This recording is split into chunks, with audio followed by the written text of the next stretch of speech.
And Adan, I'm gonna probably expect to hear some really cool like voice impressions on this call at some point.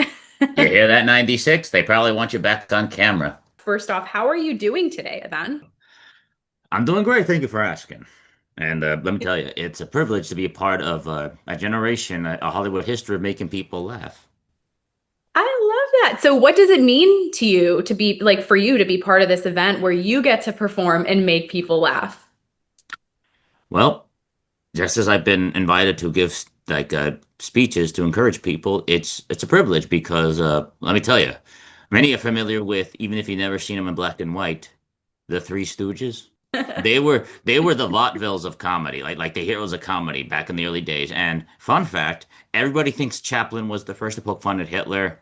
That's false propaganda. The Stooges were the first ones to make fun of him. More to the point, being part of a lot of my comedy is inspired from their slapstick humor, and the reason they were very successful is not because they were comedic, but everything was timed. Everything was timed right to the last detail. Yeah. People accidentally falling over, stuff breaking, stuff being like set up to fall apart, like for that comedic timing. Like, what happened? Nothing. Like all that. It was timed, and but also the writing, the sometimes the moments where they would be distracted by hot dames, even if they were trying to kill them. And it's like, hello, Gordon. I love Like, that. oh. But the gist is, what you can expect from this event, of course, is aside from myself, Alexa Fleece, whose organization is helping us too, Yeah. is going to be a part of it. And the fact she and I are going to be doing a gig where I'm 3D printing an accessory for Autistic Barbie. Unfortunately, due to Oh. disclosures and contracts and etc., and anything technical and political, I cannot disclose nor confirm nor deny it. And any breach of contract is in violation of Article Section 39C, which would take you to court and be sued for more than you can afford. That was beautiful. I love all that information, and I know the listeners appreciate it. You mentioned how important timing and all of that is, and writing when it comes to laughing and comedy, Exactly. right? So for you, what can people expect? And I'm going to come to you after this, Caroline. What can people expect from you at the event? Will we get to hear your amazing character voices? Probably, you'll definitely hear it'll be a mix of both where I'll be composed, but you will hear some comedy. And you'll hear it, like you'll know when I'm being serious or like keeping my calm, and when I'm like, now hold on, and like gentlemen, ladies, gentlemen, for crying out loud, we're adults, we're not savages. I mean, for crying out loud, savages run this country. Need we follow their example? We now return to the Transformers. Very nice. Brilliant, brilliant, Adon. So good. So good. I think I need to I need you, Adan, at one point to just record a bunch of like Oh, vocal and character absolutely. work for me. And then throughout the day, depending on the mood or what I'm doing, I'll just play it. So just like make it more Just cinematic. make do me a favor. Just make sure AI does not steal my voice, and if it wants to use my voice, I must be compensated by the hour. And my You've trademarked your name and everything, correct? Absolutely, including my Perfect. voice. And let me tell you, some voice actors they've had their voices ripped off by AI, like Steve Blum, Jennifer Hale, and they've called on the community to hold these video game imbeciles accountable because when you steal someone's voice, Yep. literally you steal their soul, and that's not okay. I agree with you, Adan. Actually, I know just being close to the entertainment industry and knowing fellow actors, just, I won't name names, but I know Exactly. people themselves who have been already a victim to that, and it's very bad. Exactly. So trademark yourself, protect yourself at all costs with, against AI. But Yeah. Adan, Back I to just but want to, back to a lighter note. Yes. yeah, back to lighter note. I just want to say, from the moment I saw you on the show, I just connected with you. I love Really? yes. You just just through the screen. I just like loved you from the start. You are close to your faith. I love how close you are to your faith. I am too. Absolutely. That's very important to me as well. So I want to know, how does your faith help you in your life? It's the foundation of my life. I mean, look, yes, I'm comedic and sometimes I'll use profanity. Very rare. If anything, I actually prefer not to use it. Not only is it's a sign of disrespect. It's one of those weird things where it's like it's not necessarily in the Ten Commandments, but somewhere it's like using profanity. It's a weird thing. Well, faith things aside, my faith bases my life because it's the principles. I mean, for crying out loud, a lot of our democracy, some of the laws, like murder is a federal crime. That's a sin. You shall not kill.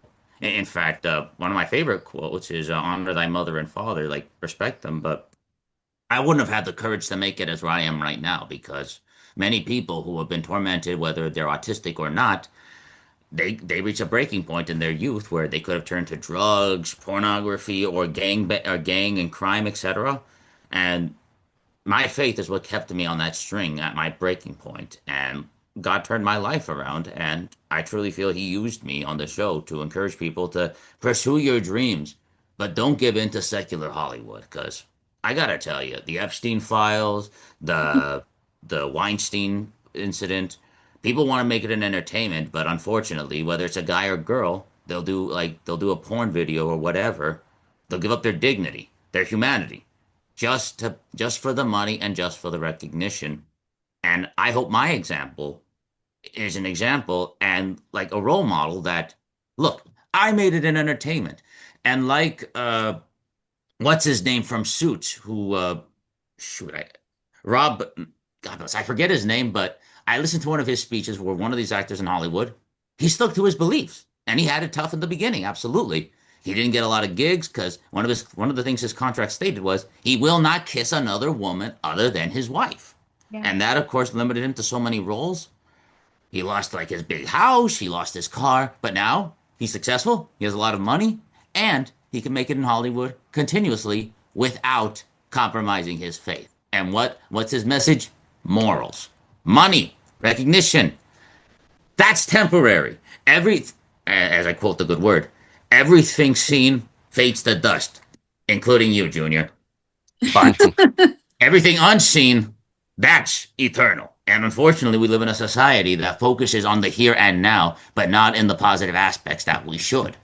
They just think, yeah, I'm getting away with it. I mean, I dare I say it, our current administration thinks that they'll get away with it. And I say this with a neutral tone. So I don't know who's listening. But we all pay the piper. We all meet our maker. And it's like this one song from a Muppets Christmas Carol.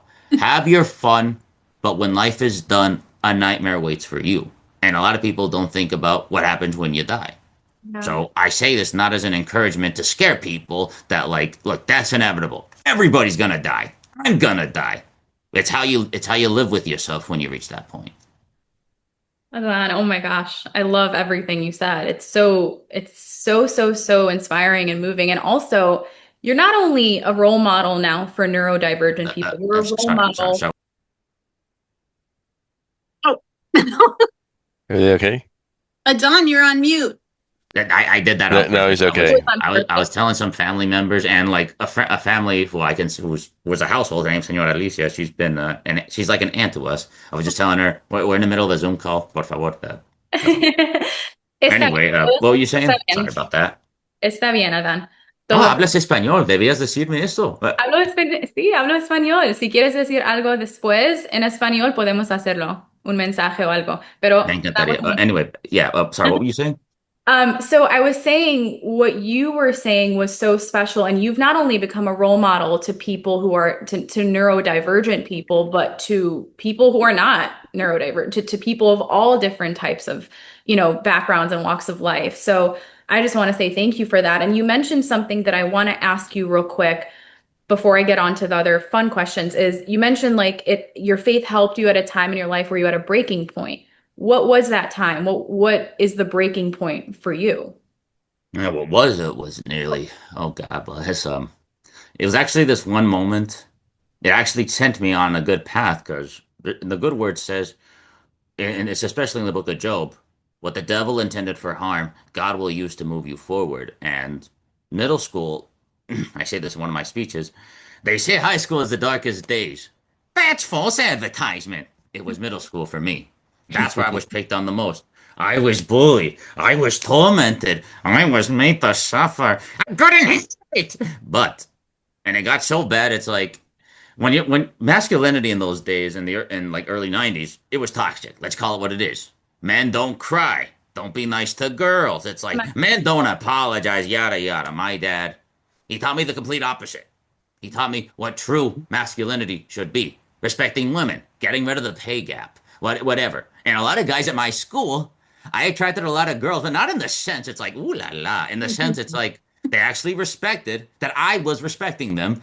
And God bless. You know what happens when a toxic guy is furious when someone is spreading the complete opposite message. They're like, this imbecile is like, what the hell is he doing? It's like, yeah, he's actually respecting the girls, and they're actually standing up for themselves. And how can we have power over them if we can't abuse them or manipulate them psychologically? It's like we gotta silence him. He's disrupting our flow.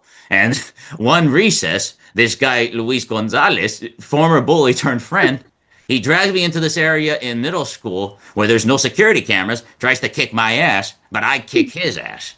And I get in his face and I tell him, never mistake my kindness for weakness. Cuss me out all you want, but next time I won't be so merciful. And that's not a threat. That's just the truth. And say what you will. You attacked me. Cameras or not, who do you think's going to be sweating bullets? Adan, you're my spirit animal.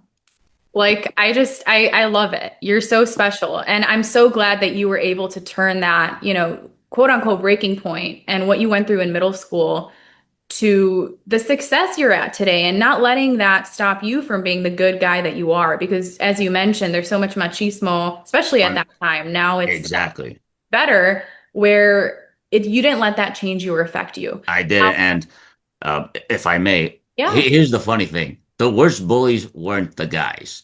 Because after the Luis Gonzalez incident, after I kicked his ass, the woman respected me. Unfortunately, as the saying goes, where there's good, you'll unfortunately find evil. And I think the worst bullies I say this with great respect, ladies, were the women. And it's like, that was like my breaking point. And thank God Christ sent a guardian angel into my life, Mr. Paul Arata. He's become one with the Lord, heaven rest his soul. But it was then, it's like, that got me those special ed supports, those special social services they were slowly developing safe spaces for people on the spectrum, like everybody, like some of us here. And if it wasn't for those services, I really would have reached that breaking point. In what ways were the girls bullying? Because we've all went through a different type of bullying, right? We've all went through some type of, but everyone has a different reason as to why, different story, different experience. So for you, what was your experience? What were the girls doing that made you feel that way? It was a psychological form of torment. I mean, I did have some girlfriends, like, not girlfriends romantic, you nuns. I'm talking about like girls who are friends. Yeah. Why does everybody think the complete opposite when I say that? Anyway, back on topic.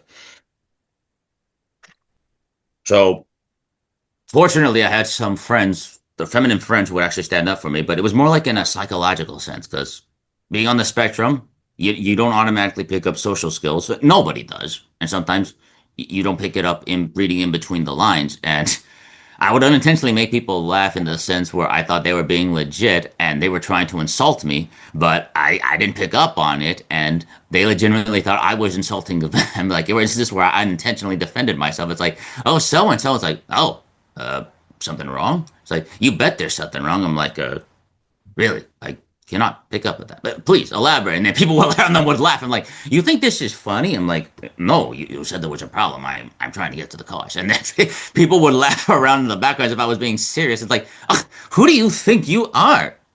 I failed to grasp your meaning. What do you mean when you ask that? And they just walked away. And it's funny. It's like one of those shows where like there's like a nerd who's actually standing up to a guy and he's not reading to a buff macho guy, and he's not picking up that the guy's trying to attack him. He's being sincere, and it's like that sincerity that repels them, that backfires and blows up in their face. That was often the case. I mean, fortunately, by 6th, 8th grade, things got better. But yeah, there were every once in a while there'd be a jerk who would say something disrespectful or borderline whatever, but it got better. I'm happy to say that. I'm so glad it got better. And like I said, you're like some of our favorite people. Like, you're one of my favorite people after meeting you on the show. And if I may briefly, I do get that a lot. And people ask me, how do you not let that get in your head? I'm just like, simple, my faith. And I tell them, it's like, really? I'm like, beautiful. If I could part any words of advice to anybody listening to this podcast, and I do hope you get to where I am, but just remember, there will be opportunities, not always for the best, that'll try to get you just to take the shortcut. Yeah. Don't do it. Slow and steady wins the race, but more importantly, get there at your pace without destroying your character. It's funny. I take that. I don't take that lightly whatsoever. Being an official role model, I can probably say with confidence. I say, like, if you're a role model, stay a role model. I mean, these were former inspirations of mine. Kevin Spacey, Bill Cosby. I mean, the Stooges were my inspiration for comedy, yes, but I was a fan of the Bill Cosby Show, and God bless, despite his crimes, he was a good comedian. He probably still is. However, none of that means anything no more because someone in the spotlight, their past caught up to them. Kevin Spacey, he's one hell of a comedian, and he's a good serious actor, like he was on Netflix's House of Cards until his past was exposed and he was written off. Yep. And that's the thing. Yeah. I come to terms with my past and I move forward. Now, especially now being in the public light, when the world is watching you, remember, it's no longer just about you. It's your image. Yeah. You screw up behind the scenes with the P word, like violence, murder, whatever, abuse. No one's going to remember you for your accomplishment, for what you did. They're going to remember you for what you've done recently. Yes. It's like all it takes is for one crack to shatter a legacy. That's very true. So we all have to be very mindful of that. And unfortunately, this was very heartbreaking recently. Cesar Chavez Day. Heard about what Cesar Chavez's past was, and I'm just like, you're kidding.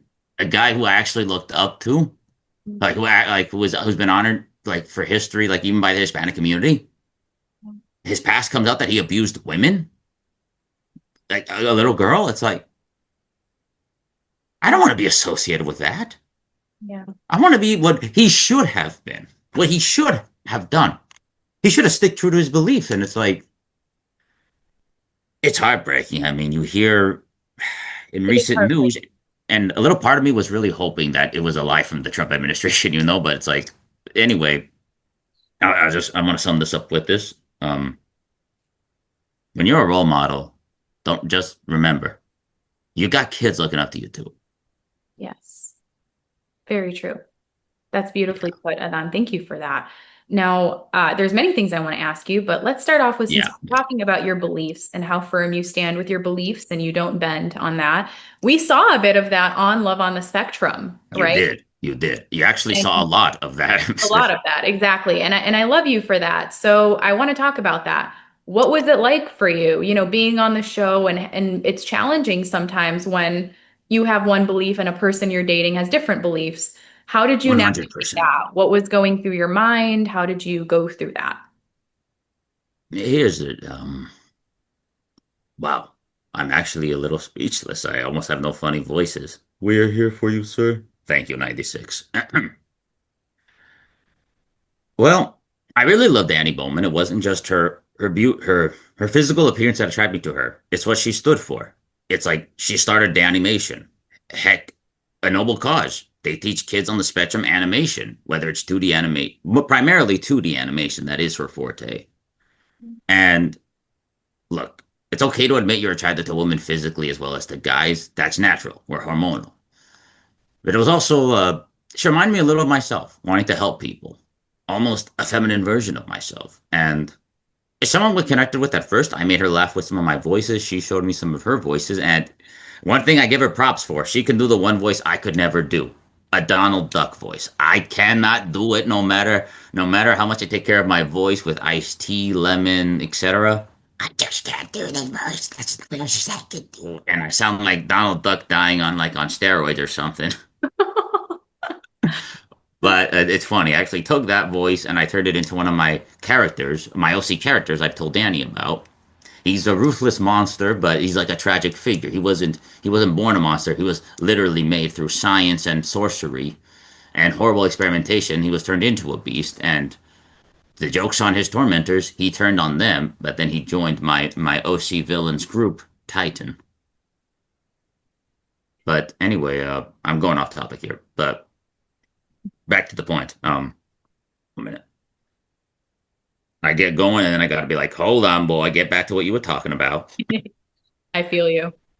So that was tough because she wasn't pressured. Well, it did feel like a little bit of pressure, but more than anything, it's like I was put in one of those situations. My prayer before getting on Netflix was, God, please get me into entertainment. And when you do, and I know you can, I heard this from Steve Harvey himself. Heck, he's one of the people who inspired me. He says he gives credit to God every day because he was homeless at one point in his life, and he said, Lord, when you get me into entertainment, and I know you will, I gave you my word. I will give all the glory and credit to you. He got into entertainment, very successful. He gives credit to God every day, as do I. My prayer is, Lord, never let the Holy Spirit part from my soul. Please use me as as a role model to encourage people to return to their faith, especially in an industry that encourages secularism, etc. I'm successful now. I'm making money, and I give credit to God every day. But anyway, yeah, I actually become more self-conscious when I see people taking photos. I've heard online that some people make money by taking random photos of celebrities, and I'm like, hell no. And then I drive them away. And then like they gave me that assertion, like I'm like, and then I say this and like just to kill them with kindness. Yeah. Because it's like you have a right to protect your image. And just because you're famous, don't let people profit off of you. Yeah. Send them the message that you're a nice guy, but it's like, listen, ask for my permission. Don't think you're gonna get away with it. But I'm going off topic. It was tough because here's the deal. I got to know her family, and she got to know mine. Advantages and disadvantages. And in the third season, there was drama where most of it focused on me, and I'm grateful I got to tell my story because most of it was about Danny, and they were my dad. Oh my God, it definitely helped his political image because I always known my dad was a celebrity, but it's like, oh, are you Adon's dad? Are you Adon's dad? It's like, oh sure, yeah, he's Adon's dad. Now you care about him. You didn't. It's not like you should have cared about him when he was a state senate assemblyman fighting for your rights and continues to fight because I think my dad should have more followers than me. I'm insulted that he doesn't because, all due respect, the real heroes are the ones in politics who are actually fighting for the people, who are actually doing what we want them to, not the stereotypical politicians who are like, who cares about these suckers? I got all the money and you can't stop me because I'm well connected. Not like that. Yeah. Because and he inspired me. He actually encouraged me because he's on the spectrum too, and he's taken a lot of abuse and probably similar to what I've taken growing up. And he didn't know about it until he was diagnosed with it. And if it wasn't for my dad, I wouldn't have had the courage to also stand up for my beliefs in front of Danny too. A woman I did respect. I still do to an extent. I don't want that to be taken out of context. What I mean is that episode when we had the phone call, I was put in one of those situations where are you going to stay faithful to God or are you going to become like King Solomon or like King Nebuchadnezzar and make an idol for yourself to work for your people to worship? And it's like, I read stories about people in the Bible who renounced God. And what did God do? He took away the blessings he gave them because they gave him his word. They kept it when it suited them. Yeah. They double cross him. It's like, well, you could do it without me. Then blessing, this is God. They're like, oh, it's like, have fun. Yeah. So how did you feel during that phone call? Like what was going on? Oh, it was the phone call about the breakup, huh? I guess so, yeah. And also just the times when you felt a little bit, because I mean, I do feel a bit robbed in the sense of here's the deal. I've helped women who have been in abusive relationships and I've helped them stand up to abusive assholes. Pardon my French. Abusive a-holes. And I tell them, it's like, stop right there. I don't care. I don't give a rat's ass what you say to my face. Like, oh, now your cousin, shut up. And I say that. It's like, you listen, you damn, listen. That is a woman. You're a guy. She is not a dog. She is not a rat. I hear you assaulting her one more time, giving her a black eye. Whatever. We call the cops. You think I'm being a coward? Then why aren't you punching me in the face? You want me to attack you. That's not how this is going to work. I've seen your kind before. I've been at your kind's hand. No. And on the phone call, I don't know why. Respectfully, all due respect to Netflix, and I say this with great neutrality, if it were up to me, I would have had us break up in person because with all due respect, I've asked a lot of women this, especially before the breakup. I asked my friend Kim, but the gist is this. As a girl, what is the most insulting way a guy could break up with you? And she's told me either a text or a phone call. Yeah. And I'm sorry to say this. This is the truth. I don't know what I don't know what Netflix is going to say, and I don't know if they're listening, but I say this with great caution.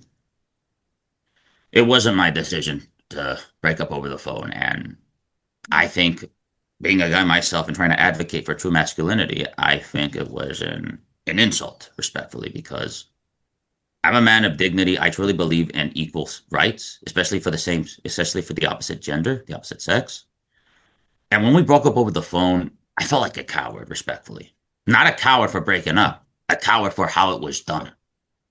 And look, if this is about dating on the spectrum, then I truly believe we should have a right to choose how we break up. And I get it. Most people on the spectrum, they don't have the guts to do it face to face. I'm not one to judge. I only have the confidence now because of my father and my faith. Yeah. And I think part of the reason Danny took it even harder is because she probably assumed it was my choice to do it over the phone. I mean, they told me we'd be expecting a phone call from her, but I'm like, I even asked Kian, it's like, Kian, why are we breaking up over the phone? With all due respect, this destroys my image. It makes me a hypocrite for what I'm trying to advocate for. It's like, well, Adan, we think that but we should be emotional and probably it's like listen, I tried to advocate for myself and I still do. And when you advocate for yourself, people, do not disrespect somebody. The minute you do, you lose. And I tried to convince them, let's do it in person, please. And he's like, well, Danny wanted to do it this way. I honestly don't know who wanted to do what, but I did say this. It's like this is an argument I wasn't going to win, so I was just like, fine. But I know, Kian, this is going to blow up in my face. It's like, I just want you to know that I hope I can tell people with your permission that it was your call to have us break up over the phone, not mine or Danny's. And he's like, I totally understand, mate. And that's what I love about Kian. Yeah. He works with you, and look, you don't always get what you want. That's the industry. That's life. However, he was not manipulative. He actually heard us out. He actually agreed to let us shoot that episode in season 2 at the Pasadena Con, and we got to have a guest voice actor, Richard Hortvitz, the one who I lost the evil laugh off to. But the gist is, he understood us, he respected us, and only God knows why it happened over the phone. And I don't rewatch that part of the season because it's just too much, you know? Yeah. Did you have any clarifying talk with her afterwards together, like just in private or in like? We had to give each other space. Because let's be honest, after a breakup, you talk to them immediately afterwards. No, you got to give them space. Yeah. Got to give them space to heal their grief, whatever. And she took it worse than I did. I mean, listen, I wasn't crying on camera. I tried to make it visibly clear to the audience that, of course, I'm still suffering. I'm not crying, but it's like, just because I'm speechless and I look heartless, no. Everybody reacts to a breakup. I mean, I could have been crying like her, Lord knows. But it's interesting because when I was standing up for my faith and during the breakup call, for anyone who's religious or not, I truly felt like God was in control.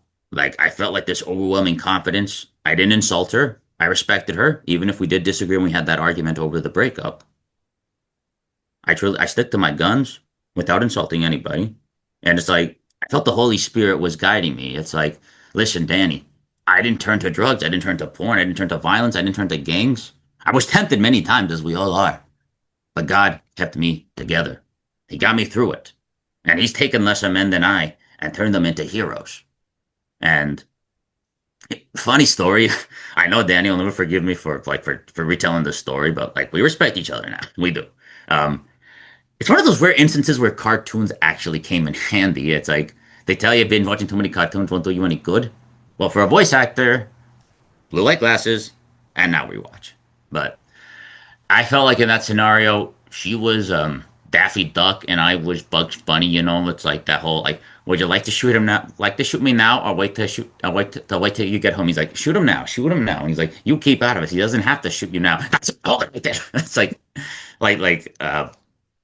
Anyway, I'm not proud of how I use Looney Tunes. Sorry, fellas. But it's like cartoon logic. She wanted me to be the one to break up over the phone. That much is clear. Yeah. And I wasn't going to compromise my beliefs and I was going to stand up for myself. So I asked a series of questions. It's like, right, right. It's like 6 questions later. I'm like, do you want to break up with me? And she said, yes. I'm like, then I think we've finally come to an agreement on something. And I said, You I handled it wish very nothing. well. You handled it with grace. I just recall the moment. I mean, you I know, had I had I had rehearsal for that. I rehearsed that with my siblings and my father because yeah, my father, he's been on television and a politician, especially when it comes to sources like Fox or CNN. You know those reporters can try to grill you and try to corner you on television. yep, And when you keep your composure, especially when you're dealing with bullies, see the worst bullies are not the ones I dealt with, the ones on TV, adults. yeah, When you compose yourself, the interviewers are the ones who look like jerks. They're yeah, the ones. you're right. Now, did it take you a while? Like, how long did it take you to sort of just like move on from that relationship and fully just heal and be like, I'm ready for the next opportunity now?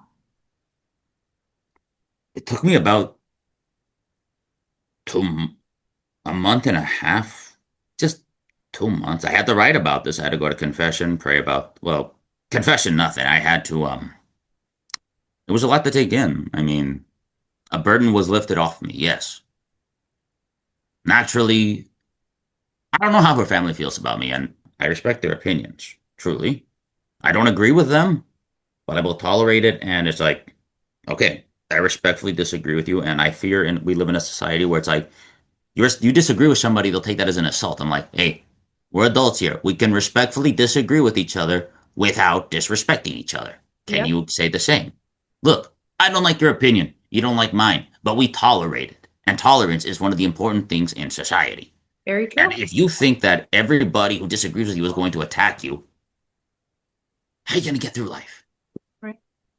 You're right. So now being on just going from that, what do you hope to get in a partner? What do you want in your future relationship? What are you looking for in a partner? I want somebody who's Catholic, like myself. I understand now why it's dangerous to date people of opposing religious beliefs. Not in the sense that we think like, but anyway, more than anything, I want someone who doesn't need a shining knight in armor. And to any toxic guy listening to this, shut up. I want a woman who would be willing to let me teach her to defend herself.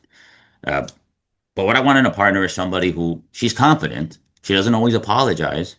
She ain't afraid to like to be a diva and like stick up for her beliefs, but who's also willing to hear me out.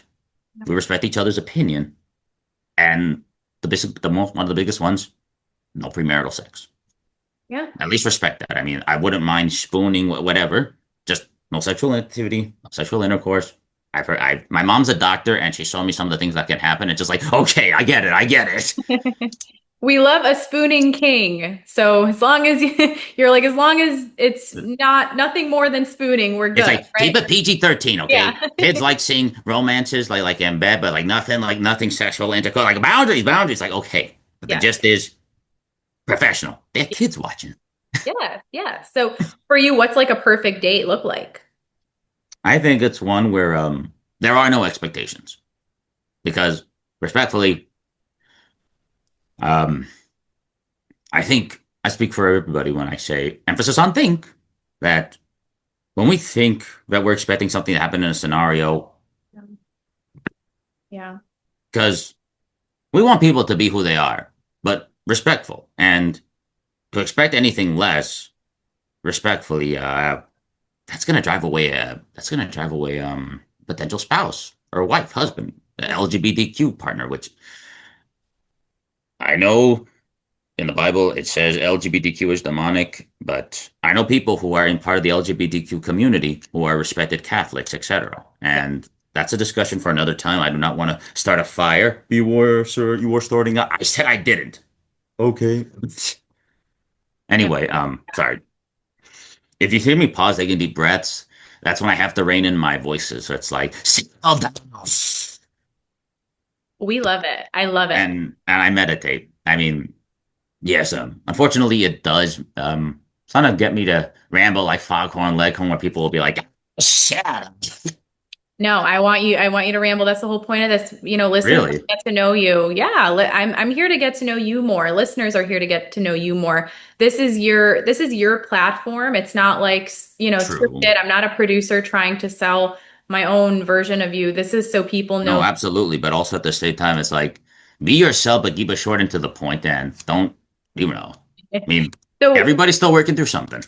you're right. So what did you learn about yourself from the show? Like what did you learn?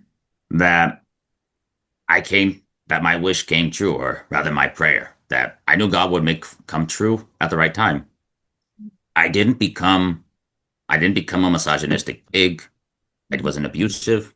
I treated her with respect, regardless of her opposing beliefs.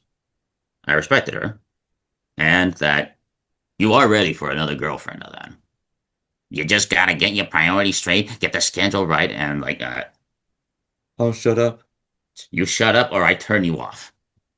I'm gonna turn you off. How dare you?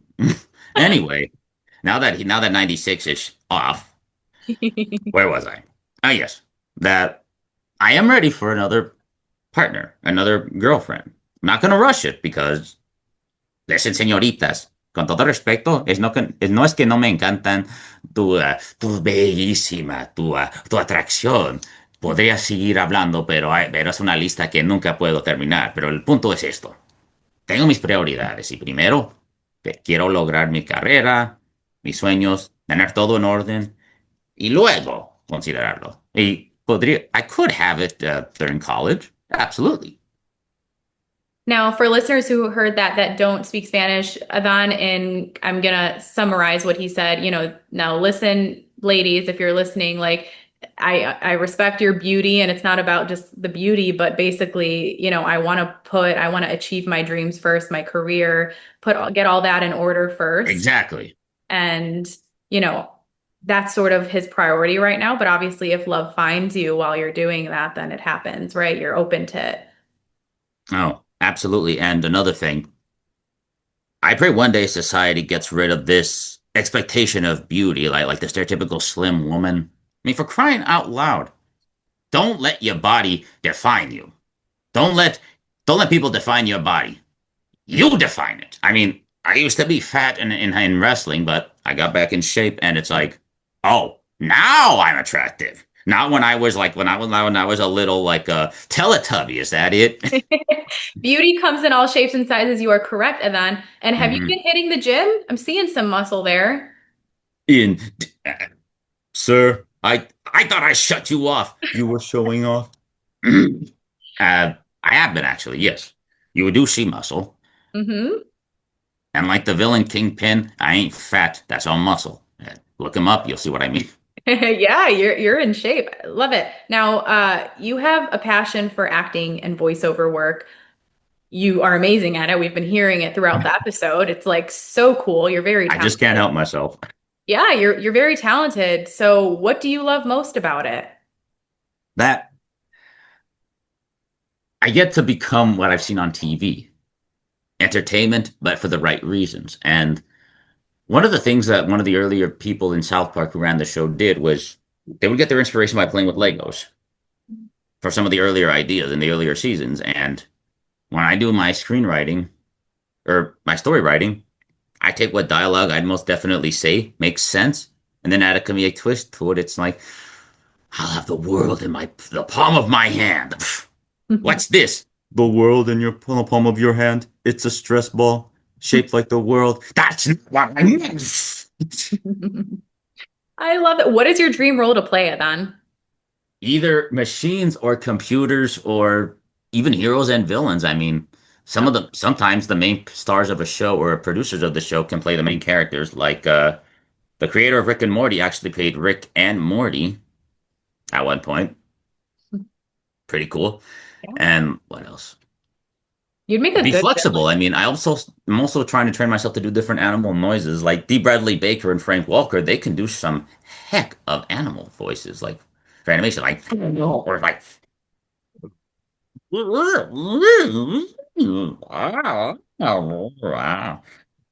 So or good. like a God bless, this is gonna be like an animal, but we're all animals, like the dog, like like something like that. But So anyway, I just break out in the voice acting business, whether it's radio, commercials, Yeah. etc. And that, by the way, that was just for acting. I know how extremely unprofessional that is. You can say that he should have quit while he was still ahead. Oh, wait, he did. You're mean.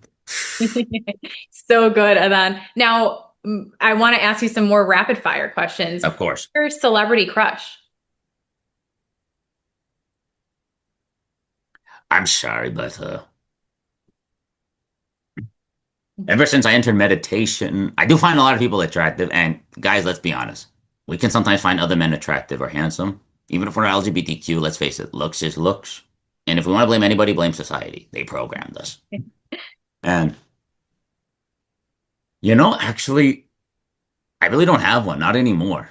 Ever since I became more enlightened with God's word, I started meditating more, focusing on my career, drawing, acting, and now recently 3D printing. This guy, 3D printed, and this is just a prototype. Now that I got the right filament to print him so that he can withstand the elements outside, he's just going to be a literal, not hood ornament, but God bless. I feel like a Bond villain, except this isn't a cat, this is a machine. Like Dr. Robotnik, except I look forward to your distraction, Mr. Bond. He looks forward to your don't repeat me. Affirmative. So good. So good. Oh, I wouldn't mind playing like characters inspired by James Bond, like Lance Star or like have you seen Pigeon in Dis Spies in Disguise? Blue No, Sky Studios. Well, I should. Will Smith, he plays a character who's a parody of James Bond, where it's like, how when you're the best spy in the world, Lance Starling. It's like when they know your name, I'm like, that's not a spy. If they know your name, that means you've done a terrible job. But Yeah. the world knows your rep. It's like, That's but anyway, I wouldn't mind playing like some British, Australian accents, or one of the best things that voice actors do is they listen to the radio and like the other people's accents. And like I heard Mel Blanc's that's what he did. I read his biography, or I don't know what you call a book that's about someone's life that wasn't written by them per se, but about interviews, etc. Yeah. But anyway, one of the things he did to be able to do other dialogues, like a lucky charm, Fendi, very lucky, only $10. Lucky charm, very lucky, real fish, great quantities. It's a deal. But So anyway, good. but yeah, I seek to do improv too because acting ties with voice acting, and you got to improv like Jim Carrey. I mean, some actors fear him because he goes off script. Yeah. Absolutely not.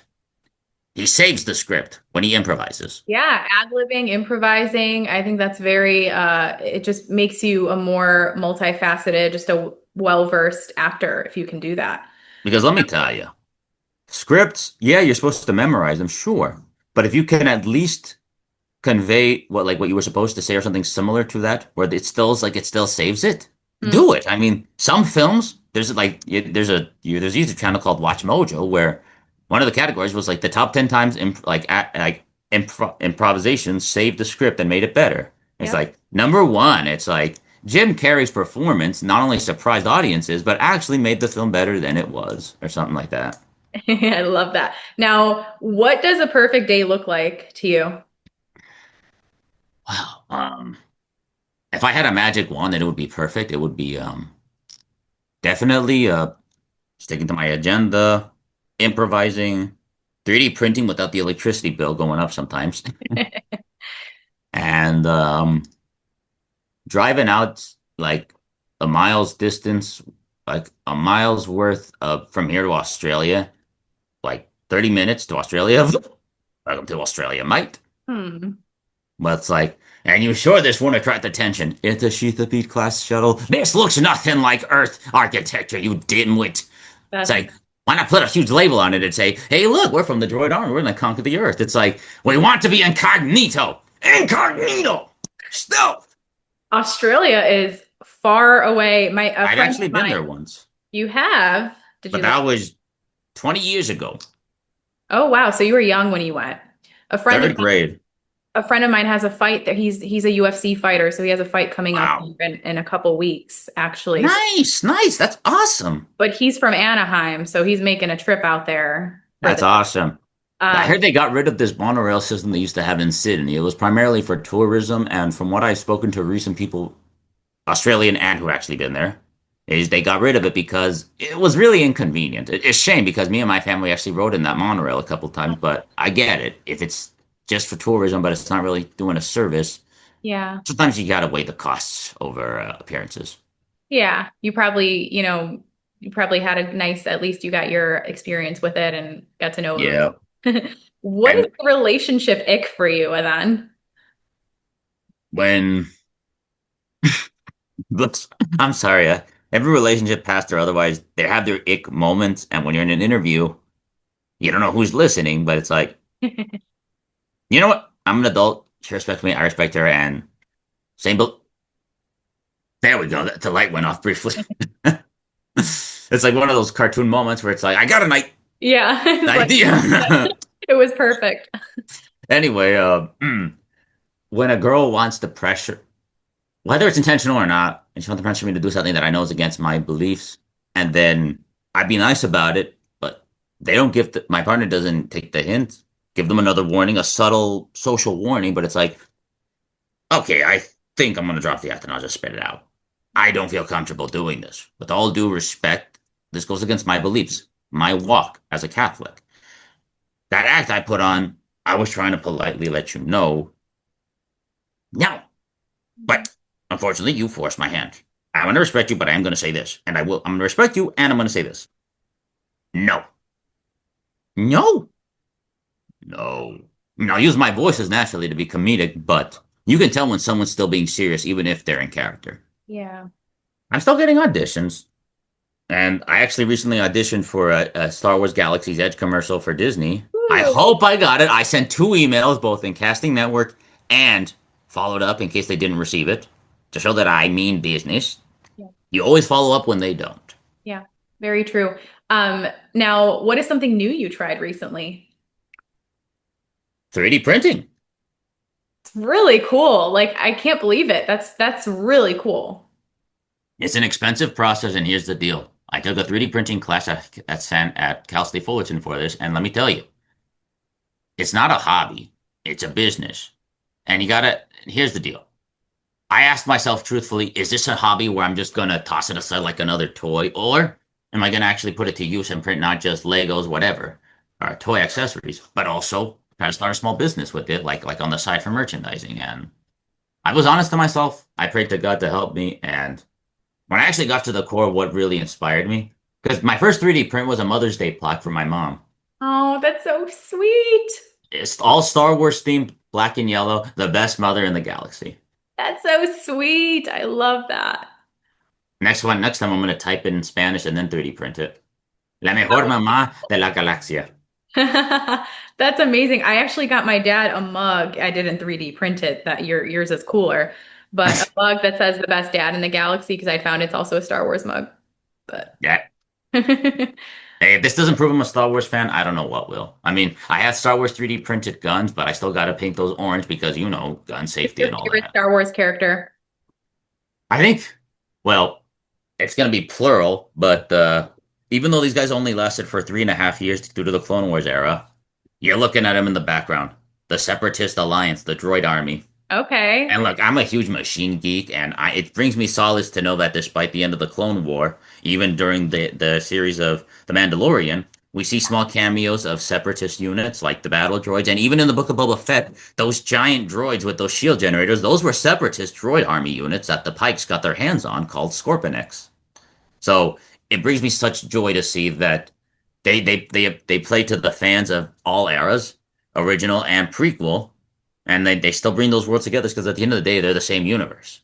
It's like you find a World War II tank that someone was able to refurbish and get it working. Yeah. You know what I'm saying? Yeah. That's so cool to hear you like talk about Star Wars. I know my brother's a big Star Wars fan. I love Star Wars too, but I'm I'm not. also a huge Transformers and anime fan, but anime, that list will go on forever. But anyway, oh my gosh, it was such a blessing to see Peter Cullen and Frank Walker reprise their roles as Optimus and Megatron in Transformers Prime. And it's like one thing Peter Collins and Frank Welker said in the interview is they wanted to bring aspects of their original characters, but also incorporate some of the things that make the characters lovable, like or love to hate.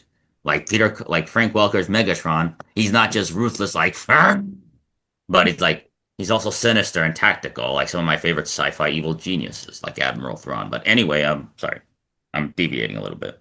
No, I love it. And I'm sure the listeners who are fans of that are appreciating this as well. And What yeah. is your dream project to work on? Like if you could get cast in like a movie or a show or production, what would that like dream role be for you? Marvel Studios production, whether it's like even a background character, because that's how you start off. Yeah. You can't expect to get the main role. In fact, a lot of these actors, they started off with minor roles, background roles, etc. Even with voice acting. But like to have your name mentioned on that list of credits for like character one or villain one, etc., Yeah. that's still an honor. And to be in either a live action Transformers or G.I. Joe film, Marvel, the same thing, or like an anime or 2D cartoon, etc., those would be my dreams. I Who's mean, your I'm very favorite Marvel flexible. hero? I want to see if we have the same one. Oh my gosh, God bless. I think probably Tony Stark, Iron Man. Okay, that's a great one. Mine's He's very Spider-Man. smart and he made the ultimate sacrifice. I don't know if he'll be brought back in Avengers Doomsday, only the Lord knows. But what I do love is that he kind of reminds me of myself. I mean, not necessarily cocky, but he had awakening where it's like he didn't realize all the weapons he was making were being used to hurt people Yeah. until it was used to nearly hurt him. But then he turned his life around, and a lot of people were against the whole what? Stark Industries manufactures weapons. We are not going to manufacture weapons. It's like, how are we going to make our revenue? The arc reactor, energy. And it's like, he was still able to make billions and billions of dollars, advanced jets, etc. Just no more weapons. And when he does, it's for the Iron Man suits or his Iron Legion, like those drones that you saw in Age of Ultron, where like they tried to keep the civilians back, and naturally people see a threat and they try to get rid of it. But it's like Strucker's not going to care about collateral damage. Jarvis sent the Iron Legion and evacuate the people. It's like, please remove back from a distance, please move back, like all that. I want to know what you think about Spider-Man. That's my favorite hero.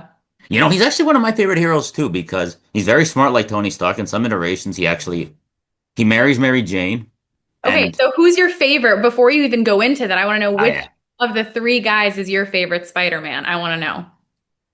Tobey Maguire, Andrew Garfield, or Tom Holland? I cannot choose. Is it Miles? Do you like the animated series better, like the Miles Morales and stuff? Or, Oh I mean, no, let's go with the first three, okay, actually. okay. I think Tom Holland because he Okay. was in the Avengers Infinity. But I do love how in event like in Spider-Man No Way Home, how that's still that multiverse concept where they got to cameo. That was pretty awesome. Yeah, that was so cool. Just like the three Spider-Men, just like, you know, that meme where they're all Yeah. pointing together. Yeah, I'm just like, I love it. So what gives you strength when things are hard in your life? You talked about earlier in the episode of like, you know, middle school was tough, it was a breaking point, but now you're reaching a lot of success. But I can't imagine that there aren't still times that are tough for you or Oh, hard. absolutely. And here's the deal. God never assured us of peace. I mean, no, I'm sorry. I'm misquoting that. He never assured us freedom of strife. He promised us everlasting peace when we focus on Him. And that doesn't mean focusing on God. Listen, you're gonna live in denial if you think if you just focus on God, nothing's gonna go bad. Yeah. No. Trials exist to grow us or break us, but to show us who we are when our back's against the wall. Yeah. And of course, there are still situations I wish I didn't have to endure. Everyone does, but Yeah. I don't run away from them no more. I look up on YouTube how to solve these problems. YouTube University, check it out. Don't get mad at me. I'm just helping people save money. Anyway, but more to the point, there's always going to be challenges worse than the past. But know that it's all in your head. It's worse in your head. And once you realize that it's worse in your head, you must put it out and realize it's nothing like I thought it would be. Yes. Yes. No wonder. There we go. Okay, it was a loose bulb. There we go.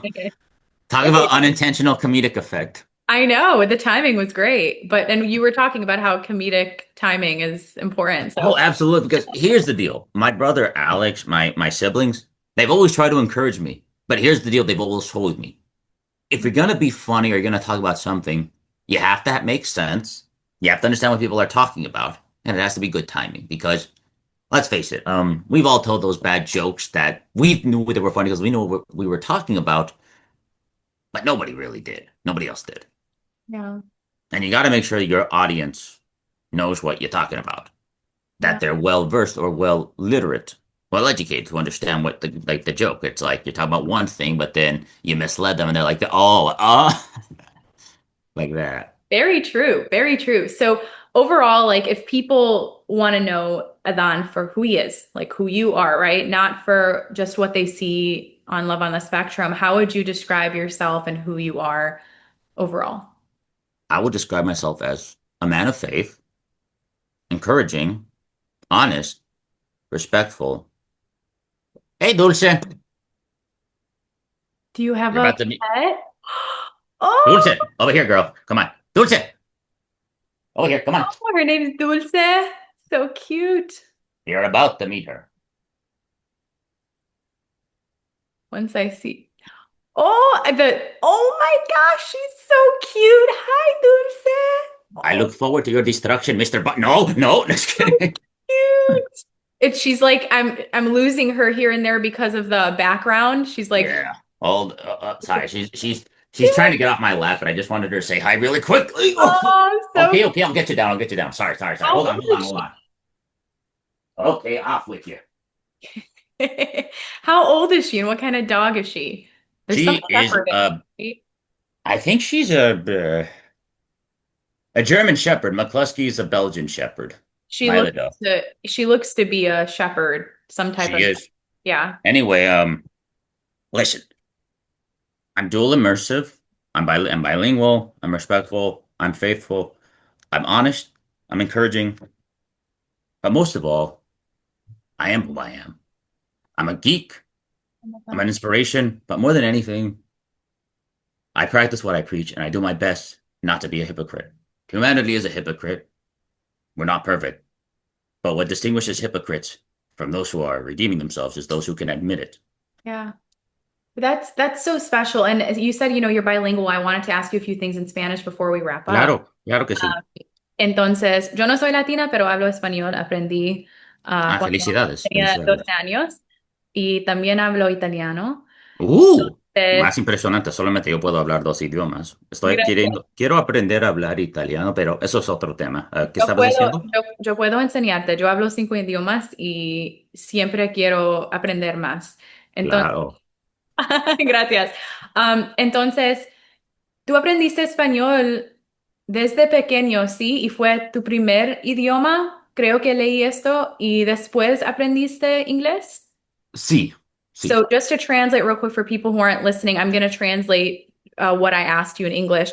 Basically, I was saying we were talking about the languages we speak and how basically what I'm asking Adan is he learned Spanish first when he was really young and then learned English. And I wanted to know what was that like? Was it difficult or not? Oh So no, if anything, if it wasn't for my dad, if you're listening, you know that you speak to us more in English than mom, but you're getting better.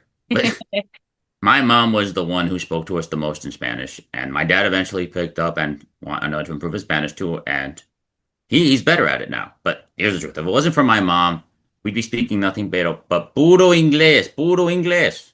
And unfortunately, I've had people in my family who I'm not going to mention their names because I respect them, but they didn't take that seriously. Now they can no longer speak Spanish, let yeah, alone write in it and understand it. yeah. And that can happen to a generation who doesn't value it. Entonces tu mamá te enseñó español. Sí, señorita. Okay, awesome. Uh, ¿Cuál es tu mensaje para la gente que están Mi escuchando? mensaje es, nunca tengan vergüenza ser latino o mexicano y nunca tengan vergüenza especialmente si sus niños o si ustedes si tienen diversidad neurológica, si tienen autismo o no. Porque mi papá tiene autismo, yo tengo autismo y solamente quiere decir que pensamos diferente. Y no es como cuando has conocido a una persona y yada, los conoces a todos. No. Conoces a una persona en el espectro. Solamente conoces y conoces a alguien que está en el espectro. Todos estamos afectados diferente. Mhm. I love Y that. está bien. Y mi papá, si no me cree, mi papá está en el espectro, pero él es un buen ejemplo que todavía contribuimos a nuestra sociedad. Toda la gente que estuvo en el amor en el espectro, latino o no, ellos contribuyen a la sociedad también. Todos contribuimos. No importa de qué estamos pensando. Bueno, a un instinto, pero eso es otro tema. Tienes razón, muy bien. Entonces, now we can say it in English as well. So, what's your advice to the people listening and also to the neurodivergent people who want to be in entertainment or just achieve any of their dreams in any industry? Stay true to yourself and listen. Even if it costs two roles, and it probably will, because you're probably not willing to have sex on TV or whatever, your dignity comes first. You come first. And let me tell you, Jeffrey Weinstein, the Weinstein guy, Epstein, and heck, these shows like by what's his name for iCarly, Jeanette McCurdy wrote a book of what that producer, what that Yeah. I can't look at iCarly no more because knowing what like how he treated these girls, what he made them do, Or even if he didn't have intimacy with them, even Drake and Josh with what happened there, if you it's know. like I can't appreciate those shows, nor can I have the decency, the morality to look at it, knowing what these kids, these people went through. It's like, I'm Yeah. not going to support evil, even if it was kid friendly content. Yeah. Kid friendly on camera, but behind camera? Yeah. So sad. I mean, respectfully, I don't hear that a lot about Disney Channel, like with their producers, because they actually respect them. And look, how much they pay them, that's a different debate. But the gist is you almost hear nothing like that on Disney Channel because the people they hire, they Yeah. make sure that number one, they don't make them look bad, but more than anything, that they treat them like human beings. Because the past always catches up. I mean, Kevin Spacey, Dan, what's his name? I mean, that guy ruined my childhood, unfortunately. Yeah, and it's so sad that there, as you mentioned, a lot of these shows that we grew up watching thinking it was all beautiful and innocent, and then we find out what was happening behind the scenes. It's really sad and When I become a producer and I'm studying for that as a minor, I want to make kids laugh, but more than anything, I want to tell stories that are being censored through fascism. I mean, media exists like films and TV shows to tell the stories that our current government would have us like would prohibit us from telling. You know, yeah, I mean, happened in times of war in World War One, World War Two. I've taken cinematography classes where we watch different films in Spanish or different languages with the captions, and our professor would analyze like why these stories were told at these times. Like first horror films came out in Germany at during the end of the First World War. That was to help people cope yep. and to relate to. And Uh, when I was getting my master's degree at DePaul University, that's where I was studying journalism, and I also studied like cinema, rhetoric of cinematography, those types of classes as well. And what you're saying, I also got to experience of how media and shows or movies can really send powerful messages against what the government or other entities are trying to hide from us. oh, And absolutely, because it doesn't matter what administration it is. I mean, people tell me it's like, oh, you're a Biden fan, you're a Trump fan. I'm like, no, I don't care who is president. You're missing the point. Of yeah, course, I care about what's going on, whatever. yeah, I'm being neutral here when I say this. yeah. My only interest, not Republicans, not Democrats, the needs of the people, dang it. I Yeah. don't care who you're affiliated with. I don't care what you did. What I care about is are you going to give people health care? Are you going to give people affordable services? I Are agree you with going to help them financially? Because Yep. look, everybody makes promises, but almost nobody keeps them. It Mhm. doesn't matter what leader. Free healthcare for everybody. Suckers for all that. Yeah. Yeah, that's what I want to do with media. I want to entertain people. Like I'm still improving my art. Haven't drawn in a while, so I'm relearning that. But tell the stories that I wish I had seen in the Clone Wars or etc. And Or I know like you're going to do that. And I'm excited for you. Now, before we wrap up, I just want to ask you, I know you're studying. So what no, are I'm you not. Well, a little bit, but go ahead. I'm sorry. Go ahead. are you're not taking classes right now? No, I am. I thought you meant like I was studying like in the Oh no, moment. I'm my like, bad. no, Yeah, yeah, no. no, no, no. No, you're taking classes, you're in college. So what are you like studying in college right now? You mentioned your minors, but like what's your goal and when are you set to graduate? I am set to graduate next year. Still determining if it's in the fall or the spring, given what I have to take. But I am studying graphic design because I thought it was animation, then studio art, but then I realized I want to be a graphic designer because I love to see how things work, put them together. And even though this is more challenging, especially like when putting an app together, I find it fun because I know how to do it, and then I can use those skills to get hired even more. My advice: don't just limit yourself to one ability. Yeah, Diversify. yeah. Learn. That's beautiful. I love that. Overall, is there anything else you want to add in or say or talk about before we wrap it up? Actually, I do. Yeah. So, listen. My message is not to discriminate against anybody, your beliefs, political, religious, no. I just speak from the heart, and I have to, everybody has to be careful what they say. Mhm. I just want to say this. Look, at the end of the day, we all bleed the same, like Mandis's song. They bleed the color red. Doesn't matter what you look on the outside. Everybody has the same blood on the inside. And in some way, we are universally connected. And I pray one day pride, greed, prejudice, whatever, stop separating us. And more importantly, I hope with the next projects I'm a part of, be they Disney, Star Wars, or otherwise, I entertain you, but also some of the characters I play.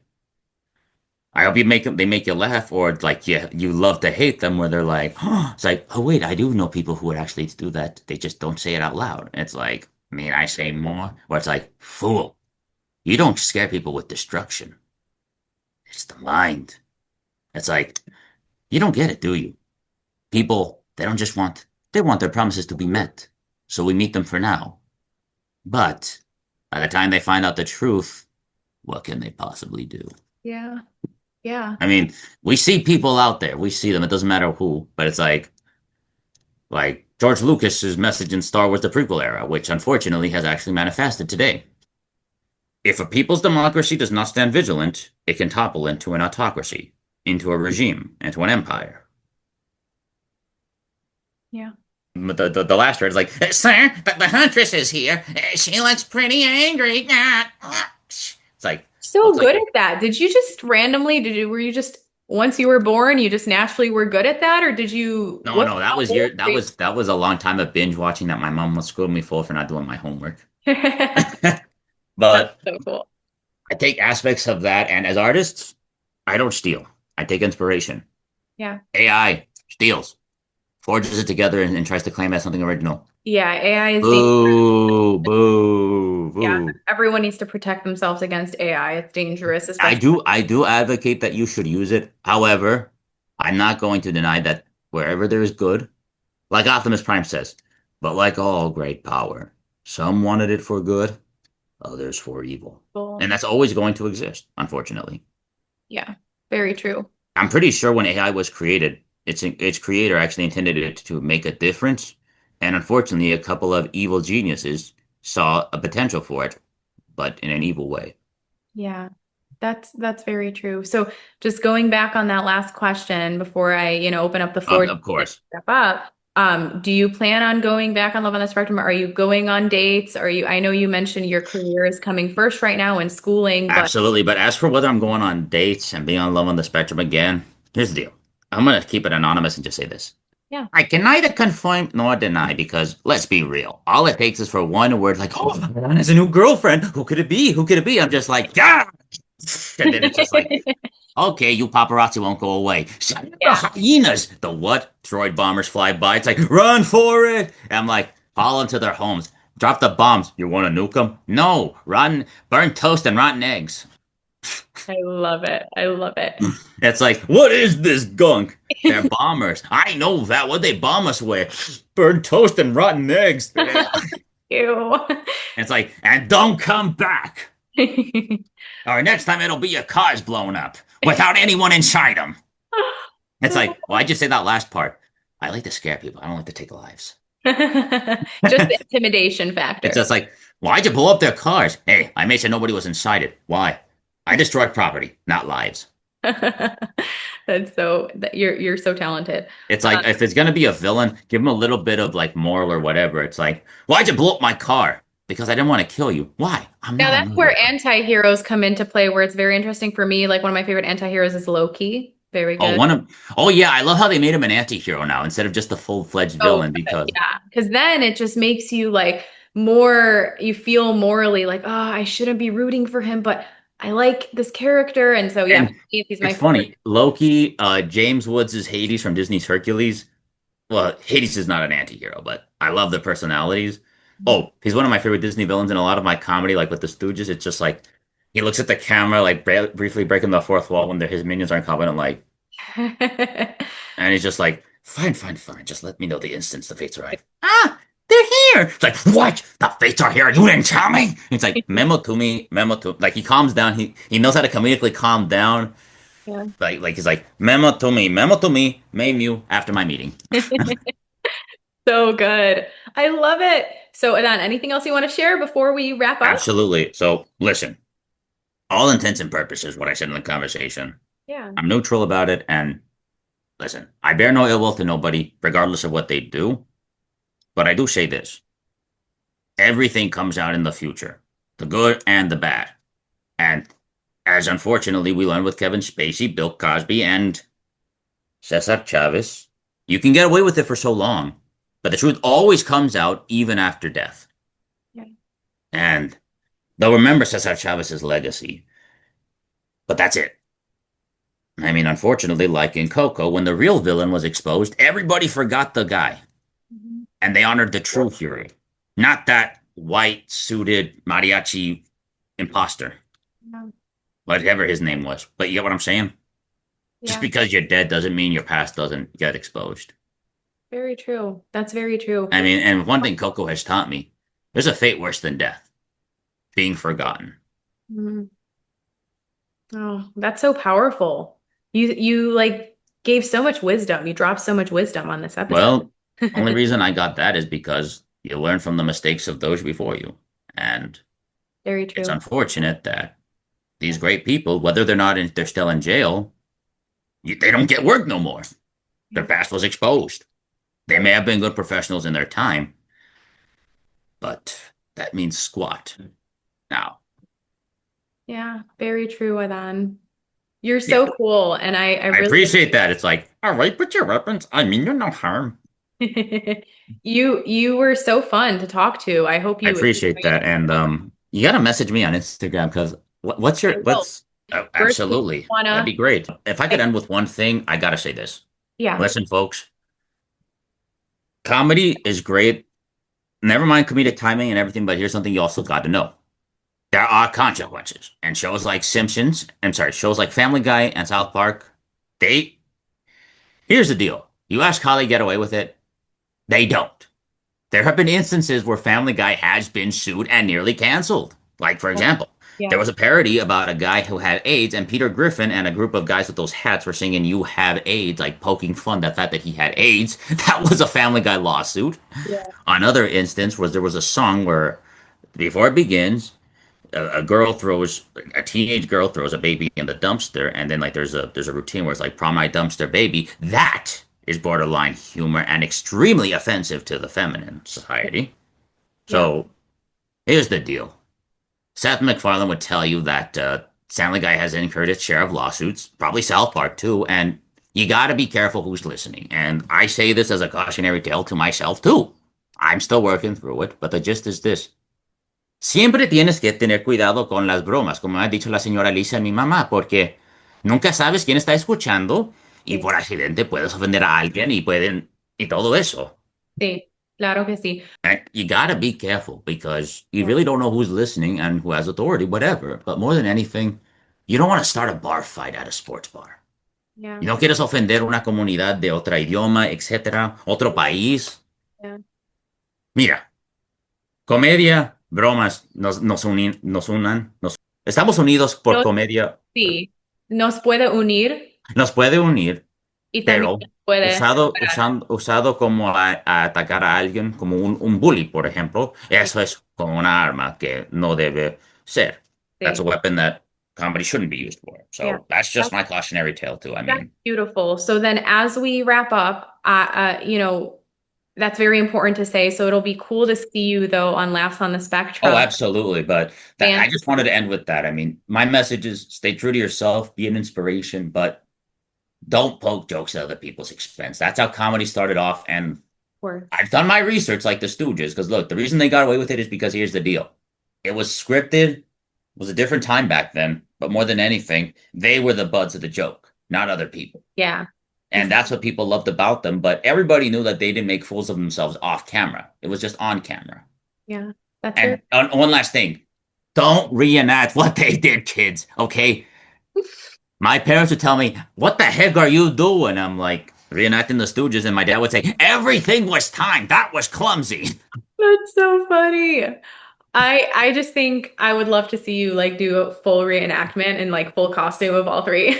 If I get better at jokes, I might. Maybe people would actually pay money to see me do like a stand up, like George Lopez I would. Yeah. Mr. Iglesias or Gabriel Iglesias, like Mr. Like Iglesias. Fluffy. Yeah, I would pay to watch you. You'd be 100%. like, You're gonna be so good. I can't wait for people to get to see you on Laughs on the Spectrum as well as Caroline yeah, and the rest of your colleagues. It's gonna be so good. yeah. All right. I got your number. You got mine. This was fun. I'd like to do this again. If I can. Anytime. I'd love to, even if it's not for an interview, feel free, like I said, if you just need a friend or anything, like text or call me. Yeah, I wouldn't mind that at all. But thank you so much for your time. You're welcome, and it's cool to Excited. know that I have a new friend. Thank you so much for your time, Adan. Bye. Thank you. Bye. Likewise. Thank you.